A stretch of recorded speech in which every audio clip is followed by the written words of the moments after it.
ଆଜି ହେଉଛି କୁମ୍ଭ ମାସର 19 ଦିନ ମାର୍ଚ୍ଚ 3 ତାରିଖ 2026 ମସିହା ଫାଲ୍ଗୁନ ମାସ ଶୁକ୍ଳପକ୍ଷ ମଙ୍ଗଳବାର ପୂର୍ଣ୍ଣମା ତିଥି।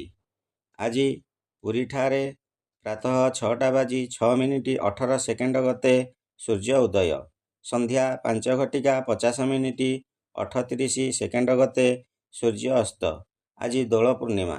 ଶ୍ରୀ ଶ୍ରୀ ମହାପ୍ରଭୁଙ୍କର ରାଜବେଶ, ନୂତନ ପଞ୍ଜିକା ପଠନ, ଶ୍ରୀ ଚୈତନ୍ୟ ଜୟନ୍ତୀ, ଯାଦବଙ୍କର ପର୍ବ। ଆଜି ମକର ରାଶିର ଘାତ ବାର। ଆଜି ରାଶିମାନଙ୍କର ଭଲମନ୍ଦ। ମେଷ ରାଶି ସମ୍ମାନ ବୃଦ୍ଧି ହେବ। ବୃଷ ରାଶି କ୍ଲେଶ ବୃଦ୍ଧି ହେବ।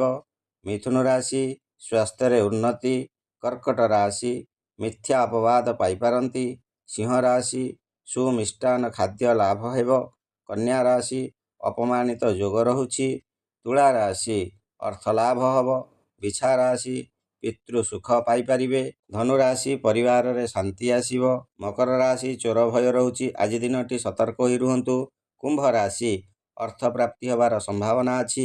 ମୀନ ରାଶି କିଛି ଖୁସି ଖବର ପାଇପାରନ୍ତି। ଆଜି ହେଉଛି କେତୁଗ୍ରସ୍ତ ଚନ୍ଦ୍ରଗ୍ରହଣ।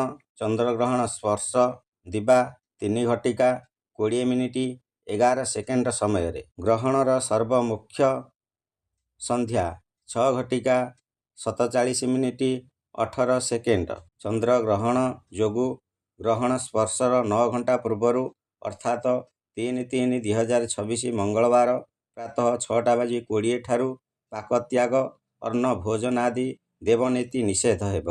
ପ୍ରତ୍ୟେକ ଗୃହୀ ଏ ନିୟମ ମାନି ମାର୍ଚ୍ଚ 3 ମଙ୍ଗଳବାର ପ୍ରାତଃ 6:20 ମଧ୍ୟରେ ପାକକର୍ମାଦି, ଅନ୍ନ ଭୋଜନ ଏବଂ ଦେବନୀତି କରିବେ। ପରଠାରୁ ଅର୍ଥାତ୍ ପ୍ରାତଃ 6:20 ଠାରୁ ମଙ୍ଗଳବାର ସନ୍ଧ୍ୟା 6:47 ମଧ୍ୟରେ କୌଣସି ପ୍ରକାର ଅନ୍ନ ଭୋଜନ ଆଦି କରିବା ନିଷେଧ, କିନ୍ତୁ ବାଳକ ବୃଦ୍ଧ ରୋଗୀ ପକ୍ଷରେ ନିୟମ ଉଲ୍ଲଙ୍ଘନୀୟ। ସନ୍ଧ୍ୟା 6:47 ପରେ ସ୍ନାନାଦି ଅନ୍ତେ ଦେବ ପୂଜା, ପାକକର୍ମ, ଅନ୍ନାଦି ଭୋଜନ କରଣୀୟ।